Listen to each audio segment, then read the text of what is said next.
Good morning, good afternoon, good evening. कैसे आप सभी? होप सो कि आप सभी होंगे जोरदार। आज हम वर्किंग कैपिटल मैनेजमेंट चैप्टर का सबसे लास्ट टॉपिक डिस्कस करने वाले हैं और आज हम इस चैप्टर को दी एंड करने वाले हैं। हमारा जो लास्ट टॉपिक है वो है कैश मैनेजमेंट। सबसे ज्यादा लिक्विड करंट एसेट्स जिसको हम कहते हैं कैश, कैश मैनेजमेंट। एक बिजनेस में cash balance, cash include bank also, एक बिजनेस में कैश बैलेंस रिक्वायरमेंट से ज़्यादा भी नहीं होना चाहिए और रिक्वायरमेंट से कम भी नहीं होना चाहिए। अगर कैश बैलेंस रिक्वायरमेंट से ज़्यादा है इट मीन्स आपके पास सरप्लस फंड है, और सरप्लस फंड का मतलब है कि आप अपनी कैश का प्रॉपर यूटिलाइजेशन नहीं कर रहे हो, आप अपनी कैपिटल का प्रॉपर यूज नहीं कर रहे हो। कैश बैलेंस अगर रिक्वायरमेंट से कम है तो हमारी गुडविल खराब होने के चांसेस बहुत ज़्यादा है। अगर आपके पास रिक्वायरमेंट से कैश कम होगी, रिक्वायरमेंट जितनी कैश नहीं होगी, तो इसका मतलब है आप अपने क्रेडिटर को, अपने एम्प्लॉय को, अपने एक्सपेंसेस का टाइम पर पेमेंट नहीं कर पाओगे, और अगर टाइम पर पेमेंट नहीं करोगे तो आपकी मार्केट में गुडविल खराब हो जाएगी। तो कैश बैलेंस ऑप्टिमम होना चाहिए, रिक्वायरमेंट से ज़्यादा भी नहीं होना चाहिए, रिक्वायरमेंट से कम भी नहीं होना चाहिए। अब कैश को कैसे मैनेज करें, इसके लिए बहुत सारे तरीके दिए हुए। दो टेक्निक ऐसी है जिसमें हमें कुछ प्रैक्टिकल पढ़ना है। तो हम यहाँ पर अगर प्रैक्टिकल की बात करें तो दो टेक्निक है। एक टेक्निक है जिसका नाम है कैश बजट, और दूसरी टेक्निक है जिसको कहते हैं बॉमल मॉडल। हम दोनों टेक्निक को डिस्कस करने वाले हैं और दोनों टेक्निक के प्रैक्टिकल क्वेश्चंस को भी आज की क्लास में ही कंप्लीट करने वाले हैं। तो सबसे पहले हम बात करते हैं कैश बजट की। कैश बजट क्या होता है? देखिए, बजट क्या होता है? बजट का मतलब होता है एस्टिमेट करना। जब हम एस्टिमेट करते हैं तो हम उसको बजट कहते हैं। कैश बजट में हम कैश को एस्टिमेट करते हैं। कैश को एस्टिमेट करने का मतलब होता है कैश के इनफ्लो और कैश के आउटफ्लो को एस्टिमेट करना। मान लेते हैं अभी का मंथ है जनवरी, हम जनवरी में एस्टिमेट कर रहे हैं कि फरवरी में, ये जो अपना नेक्स्ट मंथ है, फरवरी में कैश का इनफ्लो कितना होगा और कैश का आउटफ्लो कितना होगा। मार्च में कैश का इनफ्लो कितना होगा, कैश का आउटफ्लो कितना होगा। अप्रैल में कैश का इनफ्लो कितना होगा, कैश का आउटफ्लो कितना होगा। तो जब हम कैश के इनफ्लो और आउटफ्लो को एस्टिमेट करते हैं तो हम उसको कहते हैं कैश बजट। मतलब कैश बजट में हम कैश के इनफ्लो और कैश के आउटफ्लो को एस्टिमेट करते हैं, और जनरली ये एस्टिमेशन जो हम करते हैं वो मंथ वाइज करते हैं। तो नेक्स्ट मंथ कितना पैसा आने वाला है, कहाँ कहाँ से आने वाला है, और कितना पैसा जाने वाला है और कहाँ कहाँ जाने वाला है, और कितना बैलेंस बचेगा, इसको एस्टिमेट करना। फिर नेक्स्ट टू नेक्स्ट मंथ कितना पैसा आने वाला है, कितना पैसा जाने वाला है, कितना कैश का बैलेंस बचेगा, ये नेक्स्ट मंथ का कैश बजट। इस तरीके से हम मंथ वाइज कैश बजट को प्रिपेयर करते हैं। कोई फॉर्मूला नहीं है, कोई कॉन्सेप्ट नहीं है, केवल आपको क्वेश्चन को पढ़कर ये समझना है कि कहाँ कहाँ से कितना पैसा किस मंथ में आने वाला है और कहाँ कहाँ पर कितना पैसा किस मंथ में जाने वाला है। केवल इसको आपको एक स्टेटमेंट के फॉर्मेट में शो करना है, and that is called cash budget. ठीक है, तो डायरेक्टली कोई फॉर्मूला नहीं, कुछ भी नहीं, डायरेक्टली हम इसके क्वेश्चन को डिस्कस करते हैं। ठीक है, और उसके क्वेश्चन को सॉल्व करते हैं। क्वेश्चन कैश बजट के एग्जाम में बहुत कम आ चुके हैं, बट ऐसा नहीं है कि बिल्कुल नहीं आए हुए, एग्जाम में आ चुके हैं बट बहुत कम आते हैं। क्वेश्चन नंबर 23 से स्टार्ट करते हैं। इजी है, टॉपिक इजी है, बस आपको थोड़ा सा ध्यान से क्वेश्चन को समझना है कि रिसिप्ट कैसे आएगी और पेमेंट कैसे कैसे होंगे, थोड़ा सा इसको हमें समझना पड़ेगा। ठीक है, स्टार्ट करते हैं क्वेश्चन नंबर 23 से। डेफाली limited wishes to prepare the cash budget for the period December 2014 to March 2015। Cash budget prepare करना है, दिसंबर 2014 से स्टार्ट करना है और मार्च 2015 तक बनाना है। मतलब दिसंबर, जनवरी, फरवरी, मार्च, 4 महीने का कैश बजट बनाना है। The budgeted estimated revenue and expenses for the said period extracted from the records of the company are as follows। Rupees in lakhs. सितंबर, अक्टूबर, नवंबर, दिसंबर, जनवरी, फरवरी, मार्च, हर महीने की सेल्स, परचेज, वेजेज और ओवरहेड की डिटेल दे रखी है। Additional information, 20% of purchase and 30% of sales are for cash. Purchase का 20% कैश में मतलब 80% क्रेडिट पर, और सेल्स का 30% कैश मतलब 70% credit. Realization is made from debtor 30% in the month of sales. हम जो सेल्स करते हैं उसका 30% सेम मंथ में मिल जाता है, 50% इन the month following that, next month में 50%, और बैलेंस जो बचा हुआ 20% है वो उसके नेक्स्ट मंथ में मिलता है। मतलब अगर मैं जनवरी में 1 लाख रुपए की सेल्स करता हूँ, क्रेडिट सेल्स करता हूँ, तो उसका 30% मुझे जनवरी में ही मिल जाएगा, उसका 50% मुझे फरवरी में मिलेगा, और उसका 20% मुझे मार्च में मिलेगा। इस तरीके से, है ना। Credit purchase are paid regularly after 1 month. Credit purchase का पेमेंट 1 महीने बाद करते हैं। मतलब अगर मैं जनवरी में परचेज करता हूं तो मैं उसका पेमेंट फरवरी में करूंगा, फरवरी में परचेज करता हूं तो उसका पेमेंट मार्च में करूंगा। Wages are paid half monthly. Wages का पेमेंट हाफ मंथ से होता है, मतलब 15 डेज से होता है। रेंट ऑफ ₹50,000 पर month included in expenses is paid monthly. हर महीने का रेंट है 50,000, वो मंथली देते हैं। And remaining expenses are paid half monthly. मतलब ये जो आपके ओवरहेड है, इस ओवरहेड में 50,000 रुपये का तो रेंट है, उसके अलावा जो अदर ओवरहेड है उसका पेमेंट हाफ मंथली करते हैं, मगर रेंट का पेमेंट हम मंथली कर देते हैं। Cash and bank balance as on 1 December 2014 was ₹10 lakh.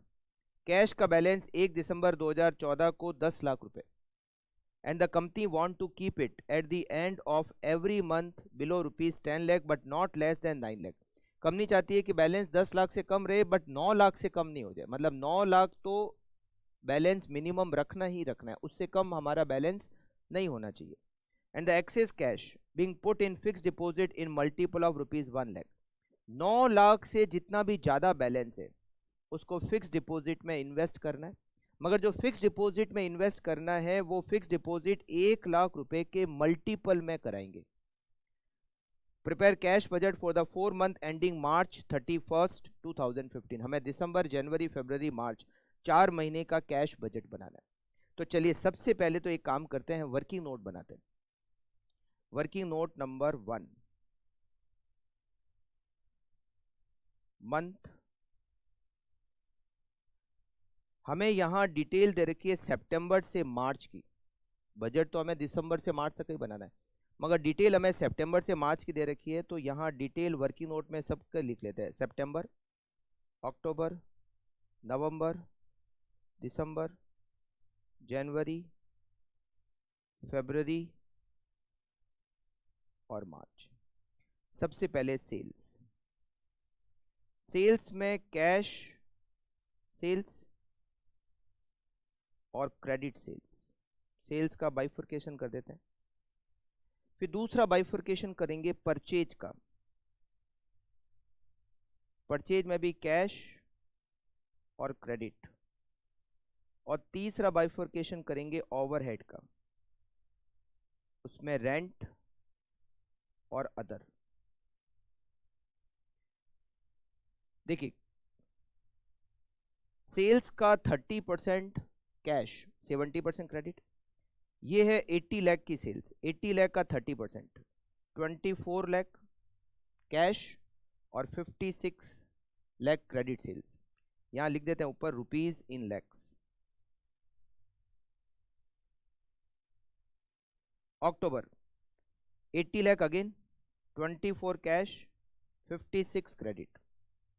फिर 75, 22.5, 75 का 30%, 22.5 कैश और 52.5 क्रेडिट। फिर दिसंबर 90 का 30%, 27 कैश और 63 क्रेडिट। फिर जनवरी 85, 85 का 30%, 25.5 और 59.5 क्रेडिट। देन फरवरी 85 अगेन 25.5 कैश और 59.5 क्रेडिट। फिर मार्च 95 का 30%, 28.5 कैश और 66.5 क्रेडिट। नाउ परचेज का 20% कैश है, तो 45 का 20% 9 और 80% क्रेडिट। फिर 50 का 20% 10 और 40। फिर 52 का 20% 10.4 एंड 41.6। फिर दिसंबर 60 का 20% 12 और 48। देन 40 का 20% 8 एंड 32। फिर 35 का 7 और 28। फिर 46 का 20% 9.2 एंड 36.8। ओवरहेड जो दे रखे हैं, हर महीने के ओवरहेड में 50,000 रेंट है, 0.5 lakh, 0.5 lakh, 0.5, 0.5, 0.5। Every month 50,000 rent हमें दे रखा है जो ओवरहेड में इंक्लूडेड है। तो टोटल ओवरहेड जैसे सितंबर के दे रखे हैं 4 लाख, उसमें 50,000 का रेंट है, तो अदर ओवरहेड इज 3.5। फिर 4.5, फिर 5.5, अगेन 5.5, 7.5, 8.5 एंड 9। ये हमने बना दिया वर्किंग नोट। अब इसके बाद हम प्रिपेयर करेंगे कैश बजट। कैश बजट हमें 4 महीने का कैश बजट बनाना है, दिसंबर, जनवरी, फरवरी और मार्च। दिसंबर, जनवरी, फरवरी और मार्च। यहां हम लिख देते हैं रुपीज इन लैक्स। 4 महीने में हर महीने क्या क्या इनफ्लो होगा, कहाँ से इनफ्लो होगा, कितना आउटफ्लो होगा, कहाँ पर आउटफ्लो होगा, और हर महीने के एंड में कितना बैलेंस हमारे पास बच जाएगा, ये सब हम एस्टिमेट करेंगे।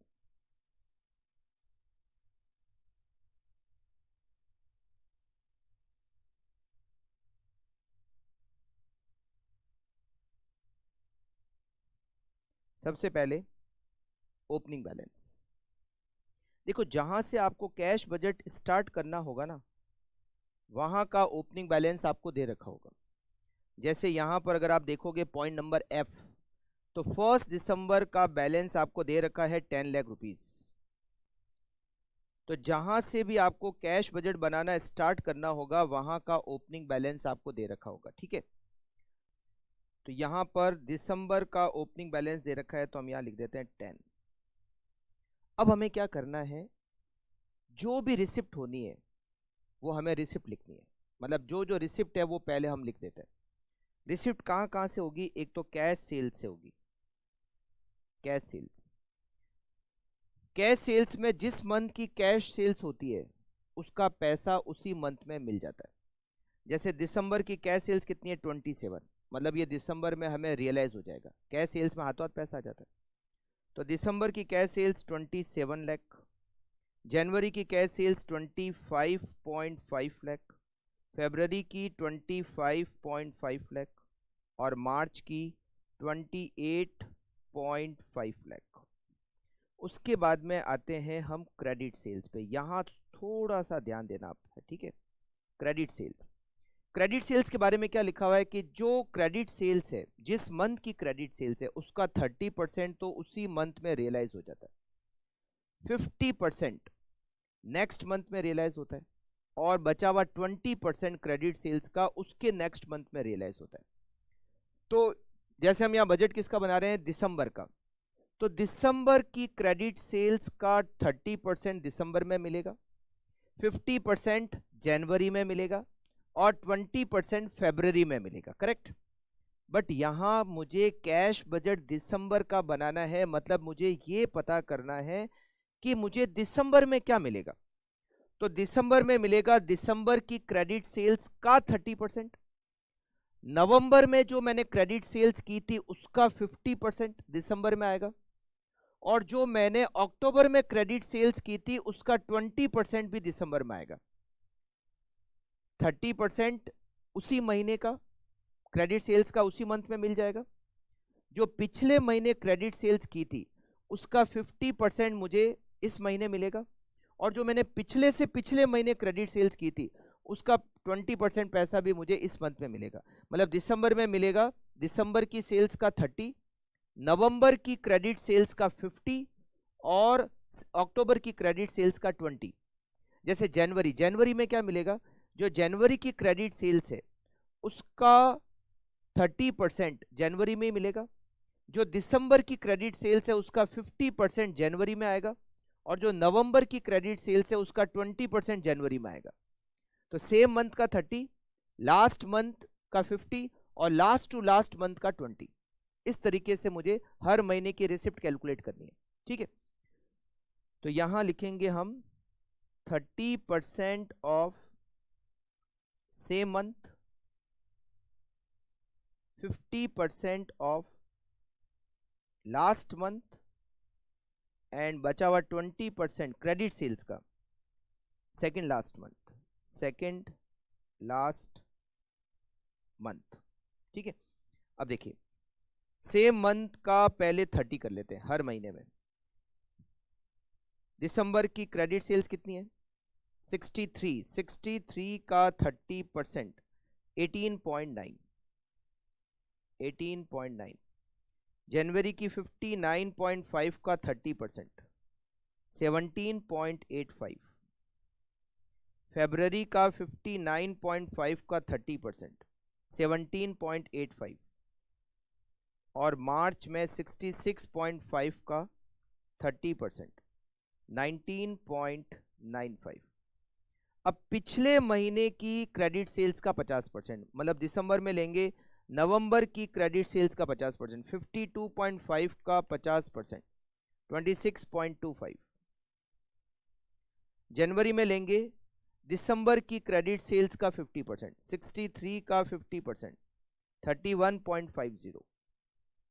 फरवरी में लेंगे जनवरी की क्रेडिट सेल्स 59.5 का 50% 29.75, और मार्च में लेंगे फरवरी की क्रेडिट सेल्स 59.5 का 50% 29.75।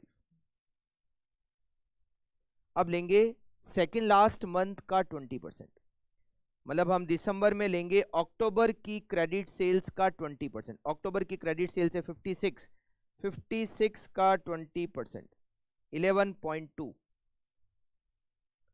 जनवरी में लेंगे नवंबर की क्रेडिट सेल्स का 20%, 52.5 का 20% 10.5। फरवरी में लेंगे दिसंबर 63 का 20% 12.6, और मार्च में लेंगे जनवरी 59.5 का 20% 11.9। ये हो गया सेल्स का। कैश सेल्स का पैसा जिस मंथ में होगा उसी मंथ में, और क्रेडिट सेल्स के लिए आपको दे रखा है। इसके अलावा रिसिप्ट का और कोई यहां पर कुछ नहीं दे रखा कि कहां से पैसा आएगा, मतलब पैसा इतना ही आएगा। तो यहां पर हम कर देते हैं टोटल।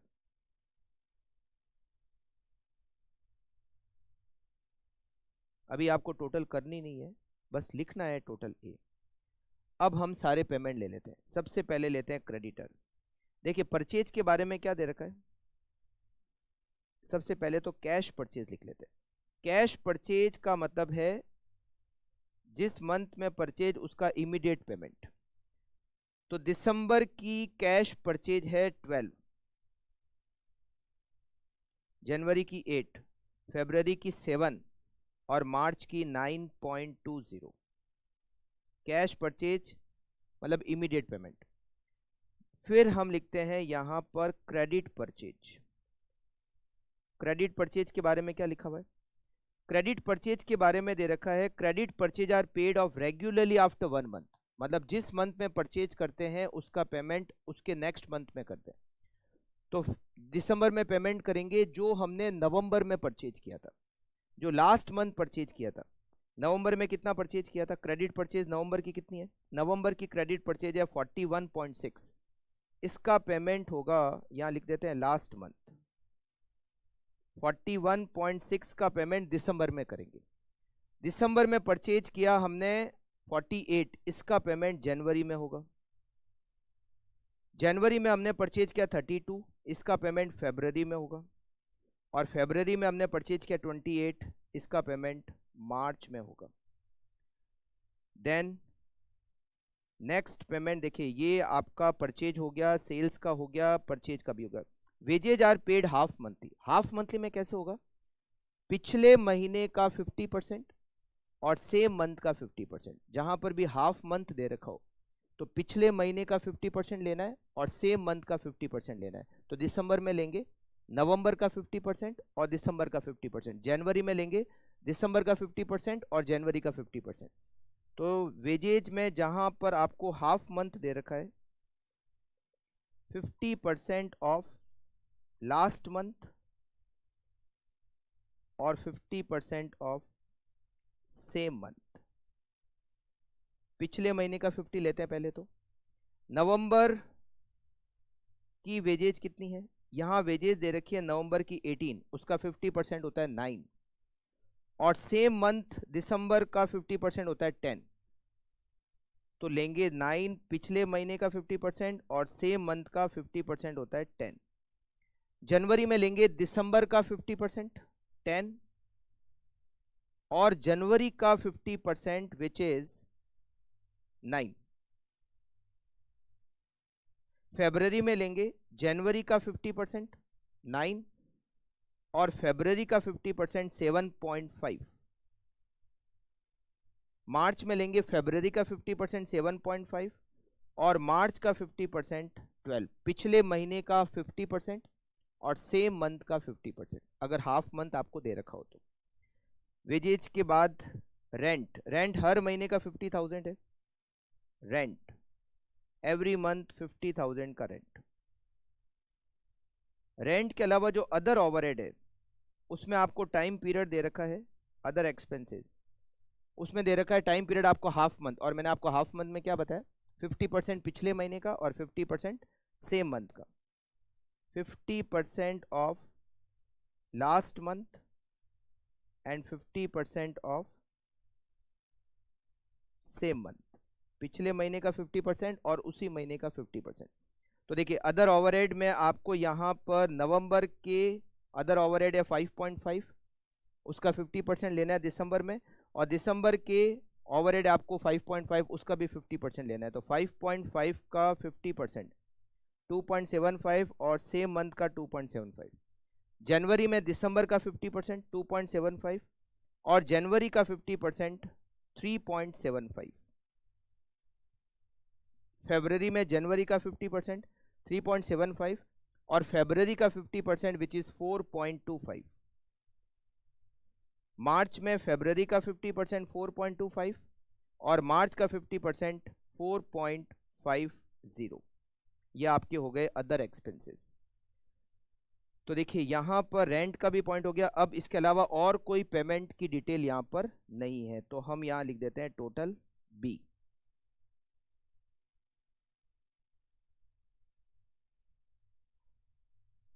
Total B.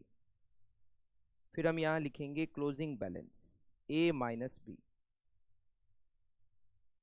मतलब हमने मंथ वाइज रिसिप्ट और पेमेंट को कैलकुलेट कर लिया।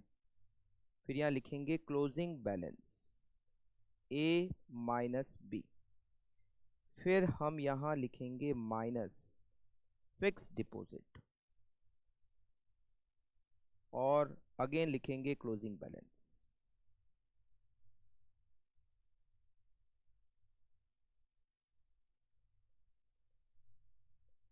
क्लोजिंग बैलेंस देखिए सबसे पहले दिसंबर की रिसिप्ट की टोटल कर लेते हैं। Opening balance 10 lakh plus 27 plus 18.9 plus 26.25 plus 11.2 it is 93.35। फिर हम दिसंबर के आउटफ्लो की टोटल करते हैं, 12 plus 41.6 plus 9 plus 10 plus 0.5 plus 2.75 and plus 2.75, it is 78.60। अगर इसको मैं 93.35 में से माइनस करता हूँ तो बैलेंस आता है 14.75। अब हमें क्वेश्चन में लिखा हुआ है कि हमें बैलेंस तो 9 लाख ही मेंटेन करना है, 9 लाख से जितना भी ज़्यादा बैलेंस है उसको हमें फिक्स डिपॉजिट में इन्वेस्ट करना है। तो 14.75 हमारा बैलेंस आ रहा है, जबकि हमें बैलेंस तो 9 लाख ही रखना है। तो हमारा एक्सेस बैलेंस कितना है, 5.75 लाख। बट यहाँ पर हमें क्वेश्चन में दे रखा है कि हमें जो फिक्स डिपॉजिट करानी है वो 1 लाख के मल्टीपल में करानी है। अब हमारे पास एक्सेस बैलेंस कितना है, 5,75,000। तो यहां पर मैं फिक्स डिपॉजिट में इन्वेस्ट करूंगा केवल 5 लाख, क्योंकि अगर मैं 6 लाख इन्वेस्ट कर देता हूं, फिक्स डिपॉजिट 1-1 लाख के मल्टीपल में करानी है, या तो 5 की होगी या 6 की होगी। अगर मैं 6 लाख इन्वेस्ट कर देता हूं तो बैलेंस 9 लाख से भी कम हो जाएगा, मुझे 9 लाख से कम बैलेंस नहीं करना है। तो यहां पर अगर मैं 5 लाख रुपए फिक्स डिपॉजिट में इन्वेस्ट करूंगा तो मेरा क्लोजिंग बैलेंस हो जाएगा 9.75। 10 से ज़्यादा नहीं होना चाहिए और 9 से कम नहीं होना चाहिए, बीच में बैलेंस रह सकता है, ठीक है। तो 9.75 मेरा दिसंबर का क्लोजिंग बैलेंस, और ये हो जाएगा जनवरी का ओपनिंग बैलेंस 9.75। अब मैं करता हूं जनवरी की total, 9.75 plus 25.5 plus 17.85 plus 31.5 plus 10.5, इसकी टोटल होती है 95.10। पेमेंट की टोटल करते हैं, 8 plus 48 plus 10 plus 9 plus 0.5 plus 2.75 plus 3.75, it is 82। अगर मैं इसको 95.1 में से माइनस करूंगा तो बैलेंस आता है 13.10। अब 9 लाख से कितना ज़्यादा है, माइनस 9 लाख, तो ज़्यादा है 4.1 लाख। तो मैं यहाँ पर 4 लाख की फिक्स डिपॉजिट में इन्वेस्ट करूंगा, बैलेंस हो जाएगा 9.10। ये 9.10 मेरा फरवरी का ओपनिंग बैलेंस हो जाएगा। 9.10 lakh plus 25.5 plus 17.85 plus 29.75 plus 12.6, it is 94.80। यहाँ की total 7 plus 32 plus 9 plus 7.5 plus 0.5 3.75 और 4.25, 64 माइनस 94.8, 30.8। अब मेरा बैलेंस 9 लाख से कितना ज़्यादा है, 21.8। तो मैं यहाँ पर 21 लाख की फिक्स डिपॉजिट में इन्वेस्ट करूँगा, बैलेंस हो जाएगा 9.8 लाख। ये जो 9.8 लाख है ये मार्च का ओपनिंग बैलेंस हो जाएगा। 9.8 प्लस 28.5 प्लस 19.95 29.75 और 11.9, टोटल होती है 99.90। यहाँ की टोटल करते हैं, 9.20 plus 28 plus 17 7.5 plus 12 plus 0.5 4.25 and 4.5, 65.95। इसको मैं माइनस करूंगा 99.9 में से तो बैलेंस आएगा 33.95। बैलेंस कितना 9 लाख से ज़्यादा है, 24.95 ज़्यादा है। तो मैं यहाँ 24 लाख फिक्स डिपॉजिट में इन्वेस्ट करूंगा और क्लोजिंग बैलेंस हो जाएगा 9.95। इट इज़ कैश बजट दिसंबर, जनवरी, फरवरी और मार्च, 4 महीने का। नेक्स्ट क्वेश्चन देखते हैं। नवंबर 2016 अटेम्प्ट में ये आ चुका है क्वेश्चन 24।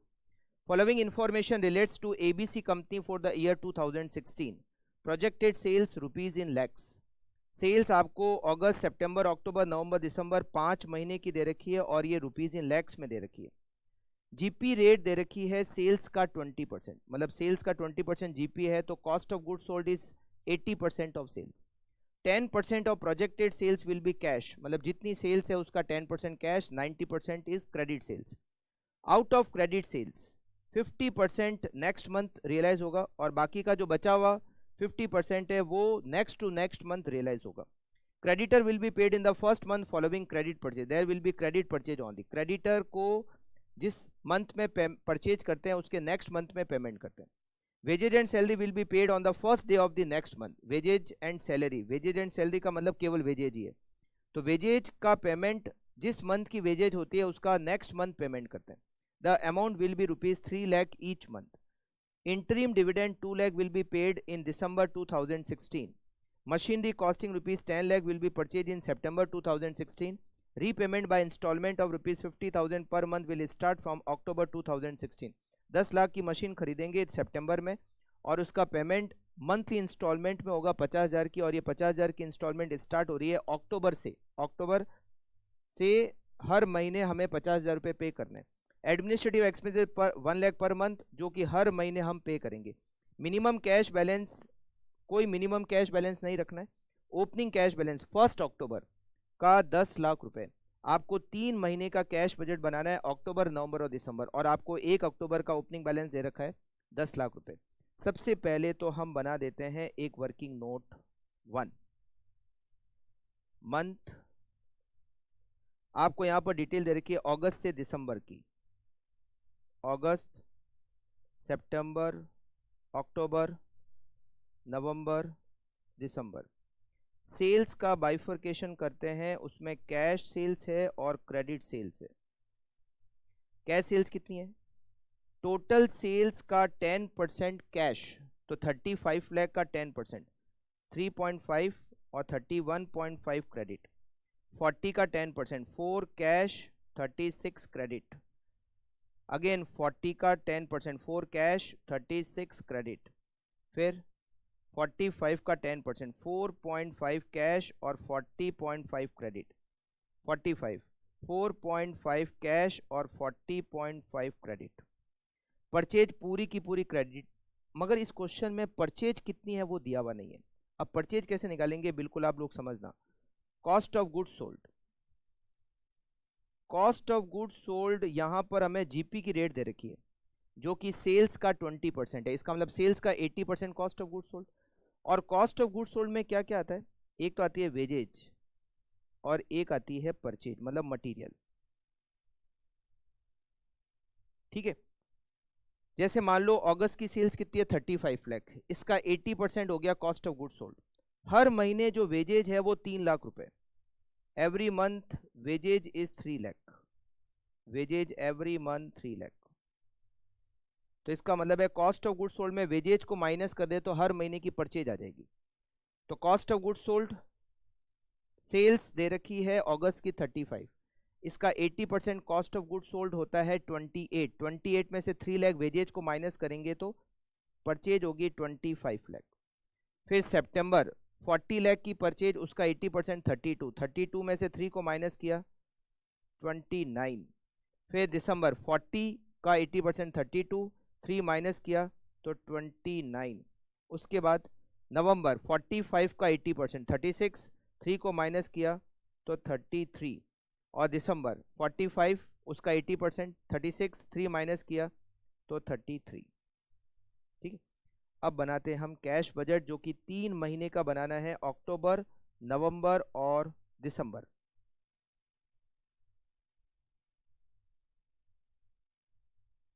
और यहां लिख लेते हैं रुपीज इन लैक्स। अक्टूबर, नवंबर, दिसंबर।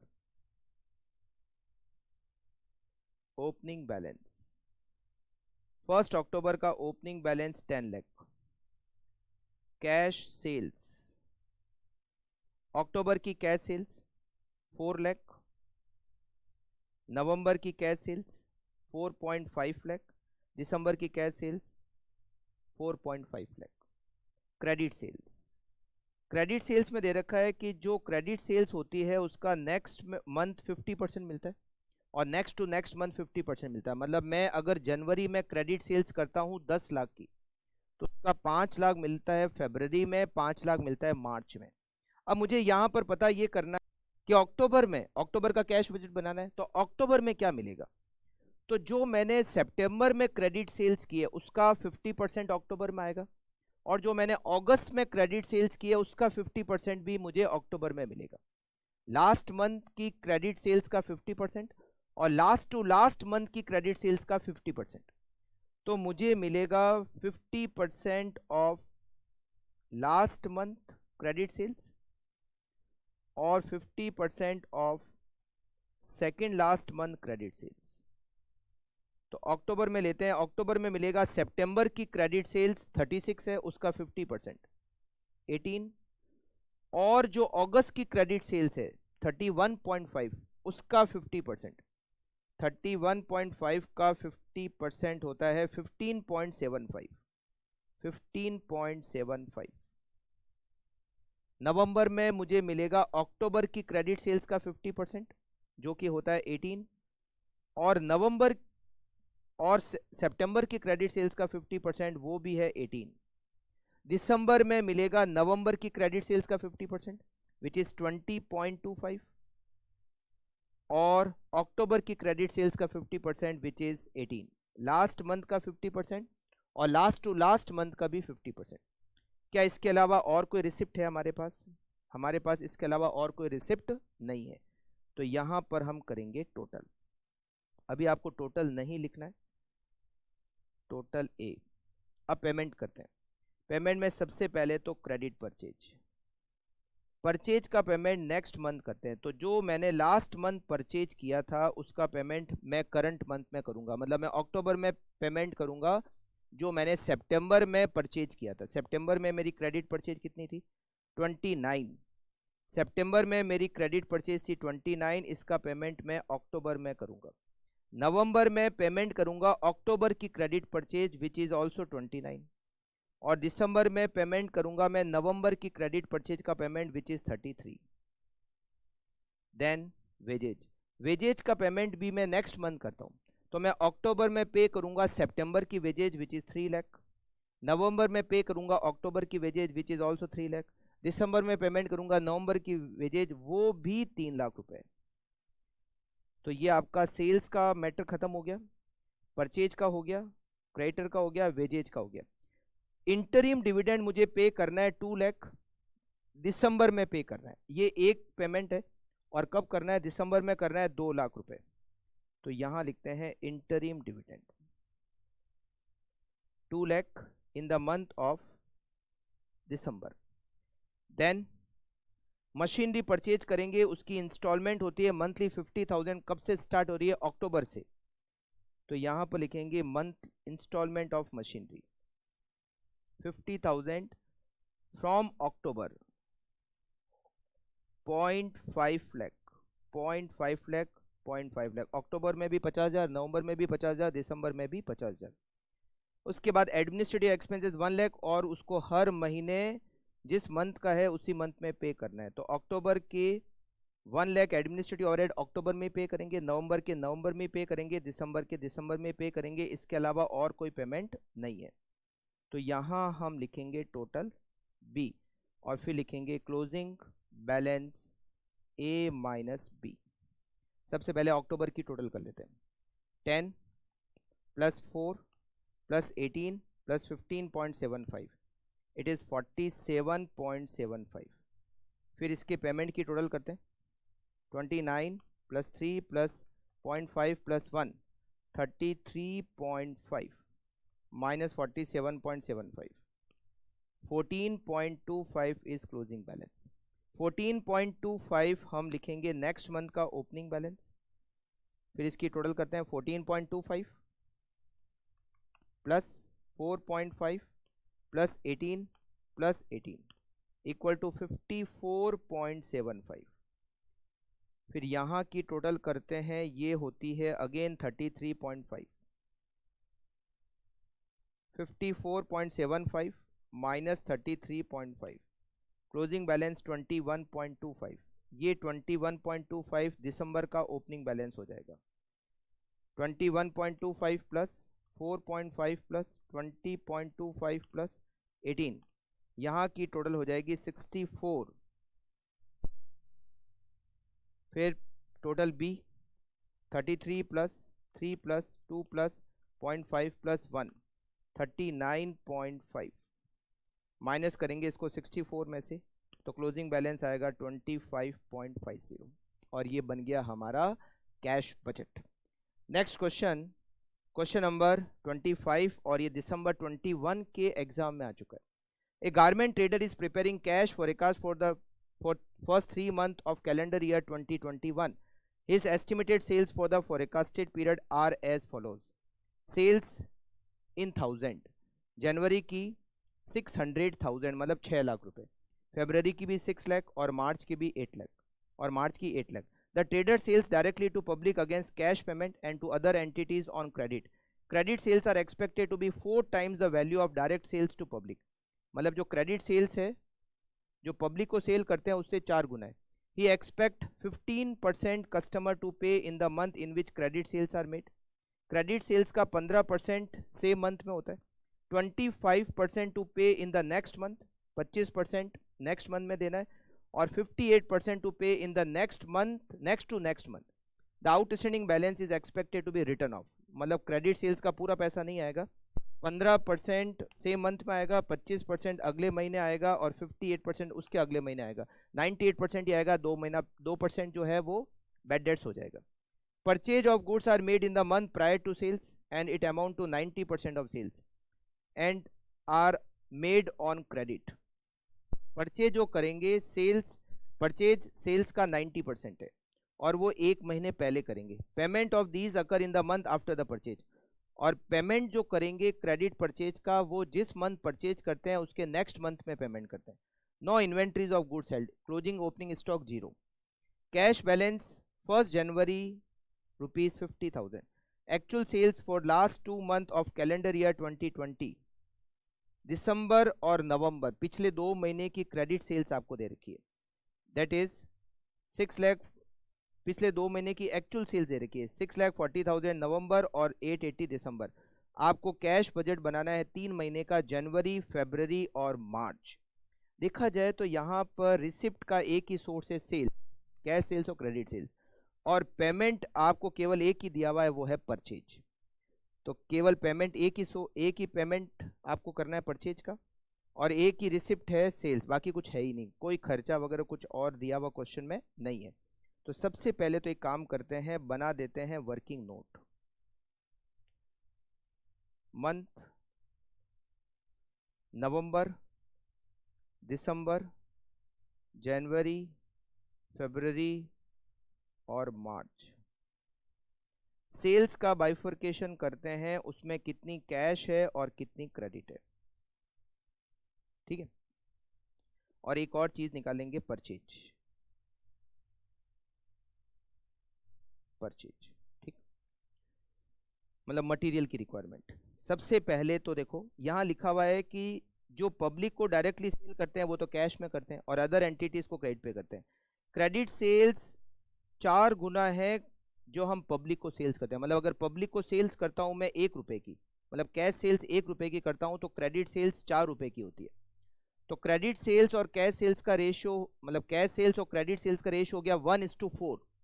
कैश सेल्स अगर 1 है तो क्रेडिट सेल्स 4 है, तो मुझे पूरी सेल्स को 1:4 के रेशियो में बांटनी है। सेल्स आपकी नवंबर की कितनी है 640, इसको अगर मैं 1:4 के रेशियो में बांट दूं, 640 डिवाइडेड बाय 5, तो 1,28,000 नवंबर की cash sales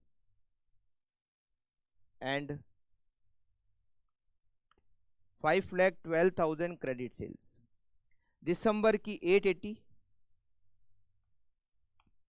1,76,000 cash sales and 7,04,000 credit sales. जनवरी की 6 लाख 1:4 के रेशियो में बांटेंगे तो 1,20,000 कैश सेल्स और 4,80,000 क्रेडिट सेल्स। फरवरी again same, 1,20,000 cash sales, 4,80,000 credit sales. फिर मार्च 8 लाख 1:4 के रेशियो में बांटेंगे तो 1,60,000 कैश सेल्स और 6,40,000 क्रेडिट सेल्स। परचेज सेल्स का 90% है, तो नवंबर की सेल्स कितनी है 640, इसका 90% होता है 576।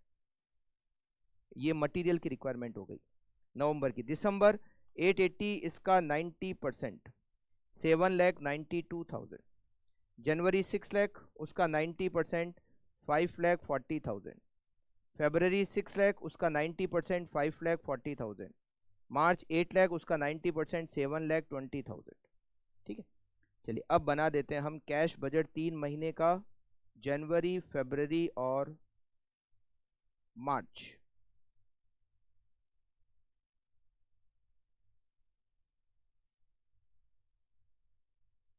जनवरी, फरवरी और मार्च। ओपनिंग बैलेंस, ओपनिंग बैलेंस हमें यहां पर जनवरी का दे रखा है, it is 50,000 rupees. 50,000 cash cell से पैसा आएगा। जनवरी की कैश सेल्स 1,20,000, फरवरी की कैश सेल्स अगेन सेम 1,20,000 और मार्च की कैश सेल्स 1,60,000। अब क्रेडिट सेल्स का कितना पैसा आएगा? क्रेडिट सेल्स लिखा हुआ है कि क्रेडिट सेल्स का 15% तो उसी महीने में आ जाता है, 25% नेक्स्ट मंथ और 58% नेक्स्ट टू नेक्स्ट मंथ, बाकी 2% बैड डेट्स हो जाता है। तो मुझे जनवरी में मिलेगा, जनवरी की क्रेडिट सेल्स का 15, दिसंबर की क्रेडिट सेल्स का 25 और नवंबर की क्रेडिट सेल्स का 58।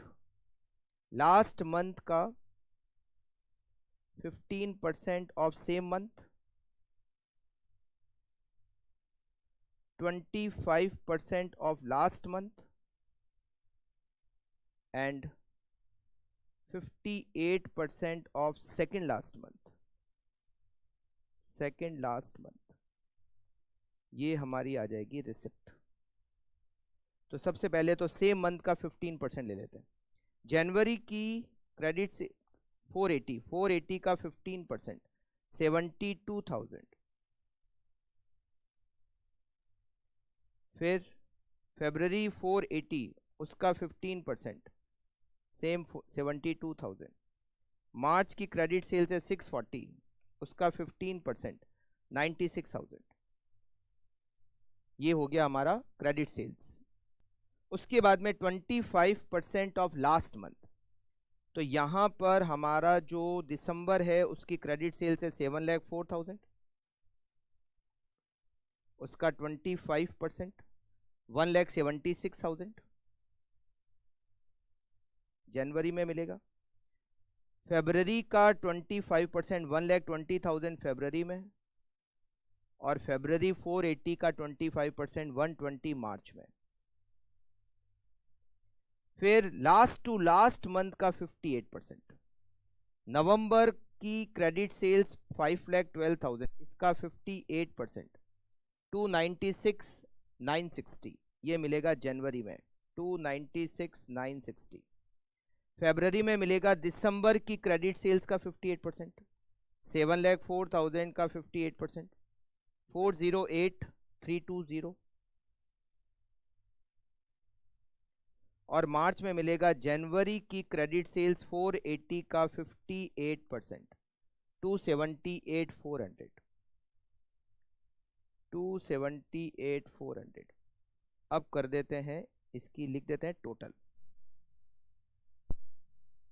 पेमेंट में। यहां पर है परचेज।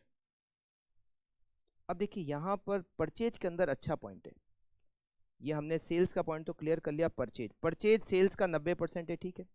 और ये सेल्स के 1 महीने पहले करते हैं, मतलब मुझे जो ये जो 576 है, नवंबर में जो मटेरियल चाहिए 576, ये मैं खरीदूंगा अक्टूबर में, मगर जो मैं अक्टूबर में खरीदूंगा उसका पेमेंट मुझे नवंबर में करना है। खरीदना 1 महीने पहले और पेमेंट 1 महीने बाद करना है। इसका मतलब है जिस मंथ का एक्सपेंसेस है उसका पेमेंट उसी मंथ में होगा। आप मतलब समझना, ये जनवरी में मुझे 5 लाख, मतलब जो माल बेचना है उसकी कॉस्ट है 5,40,000। जनवरी में जो मुझे माल बेचना है उसकी कॉस्ट है 5,40,000। ये 5,40,000 का मटेरियल मैं खरीदूंगा दिसंबर में, मगर दिसंबर में जो खरीदा है उसका पेमेंट जनवरी में हो रहा है। मतलब जिस मंथ का खर्चा है उसको खरीदेंगे प्रीवियस मंथ में, तो उसका पेमेंट तो उसी मंथ में हो रहा है। मतलब जिस मंथ का एक्सपेंडिचर है उसका पेमेंट उसी मंथ में हो रहा है, सेम मंथ। तो जनवरी के परचेज का पेमेंट जनवरी में होगा, खरीदेंगे दिसंबर में, मगर पेमेंट तो एक महीने बाद करना है तो जनवरी में करना है।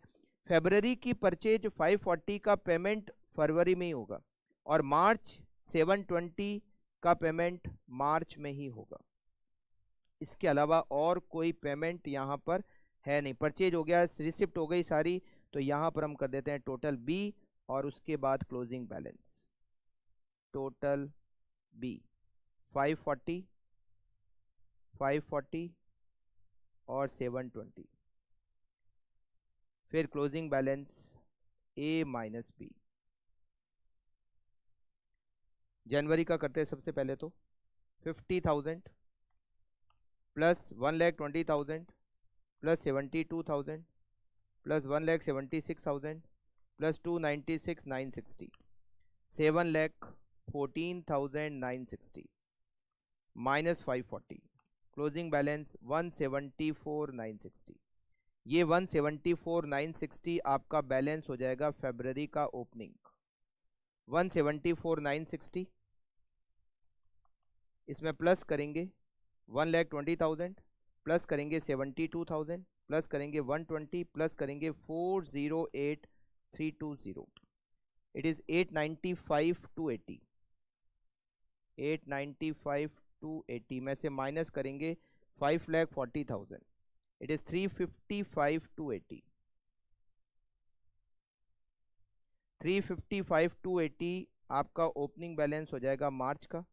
इसमें हम ऐड करेंगे 1,60,000, इसमें ऐड करेंगे 96,000, इसमें ऐड करेंगे 1,20,000 और इसमें ऐड करेंगे 2,78,400। तो ये हमें मिलेगा 10,09,680। इसमें से माइनस करेंगे 7,20,000, तो क्लोजिंग बैलेंस मिलेगा 2,89,680, और ये बन गया हमारा कैश बजट। नेक्स्ट और लास्ट क्वेश्चन है कैश बजट का। जनवरी 25 अटेम्प्ट, ये तो लेटेस्ट अटेम्प्ट ही है, उसमें आ रखा है KP limited has provided the following information estimated monthly sales अप्रैल मई जून जुलाई अगस्त सितंबर। आपको 6 मंथ की सेल्स डिटेल दे रखी है। जीपी रेशियो 20% है, इसका मतलब है 80% is cost of goods sold. Cost of goods sold is paid in next month, मतलब जो अप्रैल की कॉस्ट ऑफ गुड्स सोल्ड है उसका पेमेंट मई में होगा। इस तरह से सेल्स क्रेडिट पे है और क्रेडिट पीरियड 2 महीने का देते हैं। Indirect expenses are paid in the same month, monthly indirect expenses, और हर महीने के इनडायरेक्ट एक्सपेंसेस दे रखे हैं जून जुलाई अगस्त और सितंबर का। डिविडेंड 3 लाख रुपीज पेड करेंगे सितंबर में। कैश बैलेंस 1 जुलाई, मतलब हमें यहाँ पर जुलाई से कैश बजट बनाना है which is 1.5। Company has to maintain cash balance rupees 1 lakh. If there is cash balance deficit in any month, company would take a temporary short term loan. अगर मतलब हमें मिनिमम 1 लाख का बैलेंस रखना है, अगर बैलेंस उससे कम हो जाए तो लोन ले लो, बैलेंस 1 लाख तो कर रखना ही है। और अगर कैश बैलेंस 2 लाख से ज़्यादा चला जाए तो आप उसको इन्वेस्ट कर दो, जितना भी 2 लाख से ज़्यादा बैलेंस है उसको इन्वेस्ट कर दो। Ignore the interest on short term loan and short term investment. आपको 3 महीने का कैश बजट बनाना है, जुलाई अगस्त और सितंबर का। इसमें वर्किंग नोट तो कुछ है नहीं, सीधा ही अपन क्वेश्चन कर सकते हैं। कैश बजट जुलाई अगस्त और सितंबर, जुलाई अगस्त और सितंबर। सबसे पहले ओपनिंग बैलेंस 1,50,000 जुलाई का opening balance. Credit sales, cash sales है नहीं, क्रेडिट सेल्स। क्रेडिट सेल्स में लिखा हुआ है कि पेमेंट 2 महीने से होता है, तो जुलाई में मुझे पेमेंट मिलेगा जो मैंने मई में क्रेडिट सेल्स की थी। मतलब मई में मैंने क्रेडिट सेल्स की थी 12 लाख, उसका पेमेंट जुलाई में आएगा 12 लाख। फिर अगस्त में मुझे पेमेंट मिलेगा जून की क्रेडिट सेल्स का 15 लाख, और जुलाई में जो क्रेडिट सेल्स की थी 10 लाख, उसका पेमेंट आएगा सितंबर में। 10 लाख। क्रेडिट सेल्स के अलावा यहां पर और कोई रिसिप्ट नहीं है, तो यहां पर हम लिख देते हैं टोटल। Total A. अब पेमेंट करते हैं सबसे पहले तो परचेज का, कॉस्ट ऑफ गुड्स सोल्ड का। Cost of goods sold, cost of goods sold sales का 80% है, ठीक है, और उसका पेमेंट नेक्स्ट मंथ करते हैं। इसका मतलब है मैं जुलाई में पेमेंट करूंगा जून की कॉस्ट ऑफ गुड्स सोल्ड का, और जून की कॉस्ट ऑफ गुड्स सोल्ड कितनी है, जून की सेल्स कितनी है 15 लाख, उसका 80% 12 लाख, तो जून की cost of goods sold 12 lakh होती है, जिसका पेमेंट मैं जुलाई में करूंगा 12 लाख। अगस्त में मैं पेमेंट करूंगा जुलाई की कॉस्ट ऑफ गुड्स सोल्ड का। जुलाई की कॉस्ट ऑफ गुड्स सोल्ड कितनी है, 10 लाख सेल्स है, उसका 80% 8 लाख। 8 लाख का पेमेंट मैं करूंगा अगस्त में, मतलब लास्ट मंथ की जो कॉस्ट ऑफ गुड्स सोल्ड है उसका पेमेंट हम करंट मंथ में करेंगे। फिर मैं सितंबर में पेमेंट करूंगा अगस्त की कॉस्ट ऑफ गुड्स सोल्ड। अगस्त की सेल्स है 13 लाख रुपए, 13 लाख का 80% 10,40,000, इसका पेमेंट मैं करूंगा सितंबर में 10,40,000। एक आपको यहां पर दे रखा है इनडायरेक्ट एक्सपेंसेस। इनडायरेक्ट एक्सपेंसेस का पेमेंट मंथली करते हैं, तो जुलाई के 1.2, अगस्त के 1 और 1.3, 1,20,000, 1 लाख और 1,30,000। ये हो गए हमारे इनडायरेक्ट एक्सपेंस, जिसका पेमेंट जिस मंथ में उसी मंथ में कर देते हैं। तो देखिए सेल्स का पॉइंट हो गया, GP cost of goods sold, sales, indirect expenses. Dividend 3 lakh का पे करना है सितंबर में। डिविडेंड मुझे पे करना है केवल एक बार, और कौन से महीने में करना है, सितंबर में करना है 3 लाख रुपीस डिविडेंड का पेमेंट, बस। तो यहां पर हम कर देते हैं total, total B, total B. फिर यहां लिखेंगे closing balance A minus B, add, जरूरत पड़ी तो लोन लेंगे, ज्यादा बैलेंस हो गया तो इन्वेस्ट कर देंगे, और फिर क्लोजिंग बैलेंस।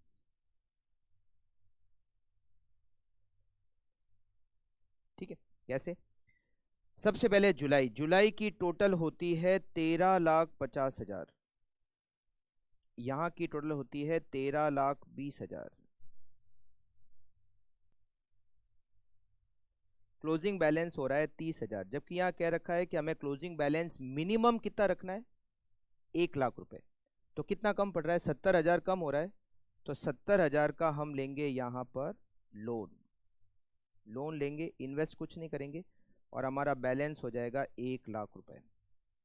ये 1 लाख रुपए अगस्त का ओपनिंग बैलेंस, ये हो जाएगा 16 लाख रुपए। यहाँ की टोटल होगी 9 लाख रुपए। बैलेंस कितना हुआ, बैलेंस हो गया 7 लाख। ये कह रहे हैं कि अगर बैलेंस 2 लाख से ज़्यादा हो जाए तो हमें इन्वेस्ट करना है, तो बैलेंस तो 2 लाख से ज़्यादा हो रहा है, 7 लाख का बैलेंस हो रहा है, 2 लाख से कितना ज़्यादा है, लोन लेना नहीं है बल्कि इन्वेस्ट करना है, 5 लाख रुपए इन्वेस्ट कर देंगे, और बैलेंस हो जाएगा 2 लाख रुपए।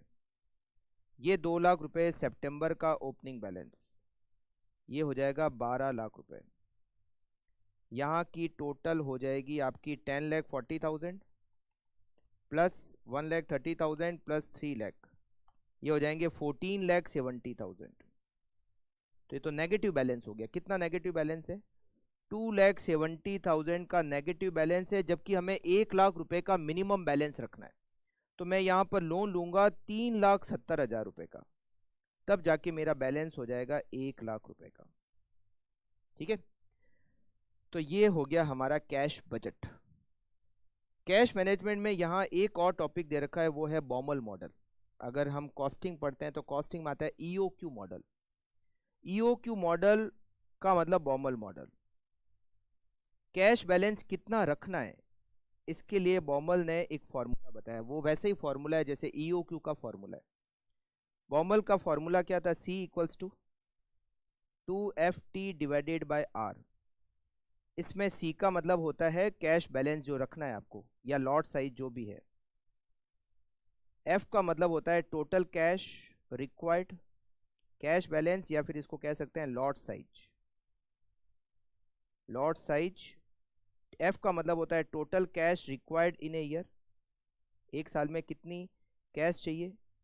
टी का मतलब होता है ट्रांजैक्शन कॉस्ट, जब हम मार्केटेबल सिक्योरिटीज को कैश में कन्वर्ट करते हैं तो कुछ खर्चा लगता है, उसको हम कहते हैं transaction cost. Transaction cost per transaction, एक ट्रांजैक्शन की फिक्स कॉस्ट लगती है। जैसे वहां पर ईओक्यू में अगर आप देखोगे तो ऑर्डरिंग कॉस्ट लगती थी, ऑर्डरिंग कॉस्ट पर ऑर्डर, तो यहाँ ट्रांजैक्शन कॉस्ट लगती है पर ट्रांजैक्शन।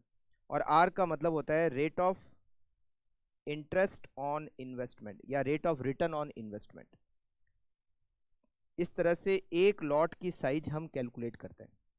सेम जो ईओक्यू का कॉन्सेप्ट है, मैं यहाँ पर बिल्कुल कॉन्सेप्ट नहीं बता रहा हूँ, क्योंकि सेम जो ईओक्यू का कॉन्सेप्ट है वही बॉमल मॉडल, बॉमल ही नहीं ईओक्यू मॉडल बनाया, तो इसको आप बॉमल मॉडल भी कह सकते हो और इसको आप ईओक्यू मॉडल भी कह सकते हो। ठीक है, दो क्वेश्चन है इसके।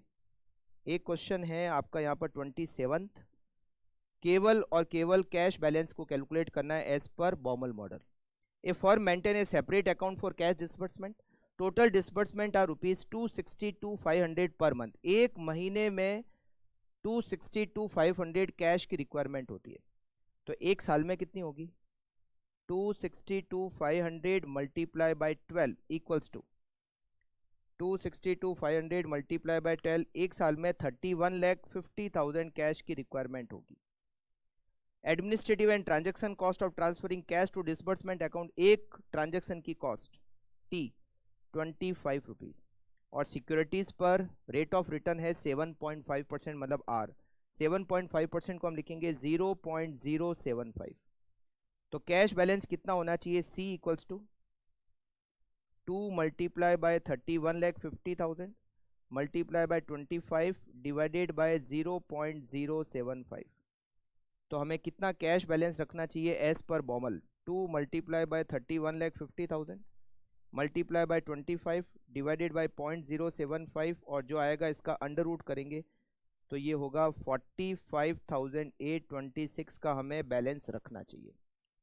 ऐसा ही एक क्वेश्चन और है जो नवंबर 22 में आया हुआ है। के limited has a quarterly cash outflow, quarterly उसको 9 लाख रुपए चाहिए, तो एनुअल कितना हो गया 9 lakh multiply bye 4, annual cash requirement 36 lakh. The company has an investment portfolio of marketable securities. It plans to meet the demand for cash by periodically selling marketable securities. The marketable securities are generating a return of 12% per annum. ये हो गया R, 12% मतलब 0.12. Transaction cost of converting investment to cash is ₹60, एक transaction की cost ₹60, ये हो गया T. Company use Baumol model to find out the optimum transaction size for converting marketable securities into cash, consider 360 days in year. आपको average cash balance पता करना है, तो average cash balance equal to average cash balance equals to 2 multiply by 36 lakh multiply by 60 divided by 0.12 equals to 2 multiply by 36 lakh multiply by 60 divided by 0.12, इसका under root करेंगे तो ये आएगा 60,000। बी पॉइंट दे रखा है number of conversion each year, एक साल में कितने ट्रांजेक्शन होंगे, नंबर ऑफ कन्वर्जन। तो देखिए हमें कितनी रिक्वायरमेंट है, 36 लाख की रिक्वायरमेंट है, और एक बार में 60,000 रुपए को कन्वर्ट करेंगे तो 36 lakh divided by 60,000, number of conversion equals to 60। हम 60 कन्वर्जन करेंगे साल भर में। Time interval between two conversion, time interval between two conversion, हमें एक साल में टोटल 60 टाइम कैश को में कन्वर्ट करना है मार्केटेबल सिक्योरिटीज को। एक साल में 360 डेज, 360 डेज में 60 times 360 divided by 60 equals to 6 days, मतलब आफ्टर एवरी 6 डेज हमें मार्केटेबल सिक्योरिटीज को कैश में कन्वर्ट करना है, और हर बार कितना कन्वर्ट करेंगे, 60,000 को कन्वर्ट करेंगे। इसका सेम लॉजिक जो ईओक्यू है वही सेम लॉजिक है। ठीक है, तो ये हमारा लास्ट जो टॉपिक था कैश मैनेजमेंट वो कंप्लीट हो गया, और हमारा ये चैप्टर बी जो बहुत बड़ा चैप्टर है वर्किंग कैपिटल आज कंप्लीट हो गया। तो नेक्स्ट क्लास में मिलते हैं और उसमें हम स्टार्ट करेंगे नया चैप्टर। ओके, मिलते हैं नेक्स्ट चैप्टर में। Thank you, take care.